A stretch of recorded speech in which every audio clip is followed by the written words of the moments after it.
Par-delà les ruines elles-mêmes, c'est toute la question des traces, qui est toujours simultanément celle de leur effacement réel ou latent, qui est posée, et elle donne le vertige.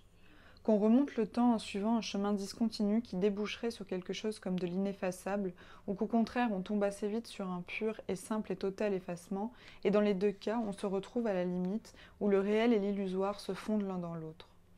C'est pour parer à ce vertige, il me semble, que Jean-Marc Cerino, qui l'affronte, accumule un à un les indices, mais selon un mouvement où son propre geste est inclus dans un processus qui est celui d'une glissade infinie. Il nous faudrait un camp de base solide et bien équipé, mais le camp de base, c'est en vérité l'indice lui-même, et à chaque fois tout recommence. D'où la séduction d'un pur commencement, qui est ce à quoi nous n'avons pas accès, ou alors par une trace.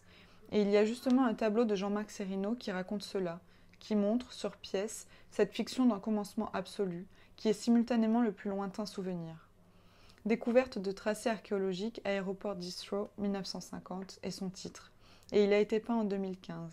C'est-à-dire aussi, et je crois que c'est important, après toutes ces ruines, après tous ces paysages ruinés.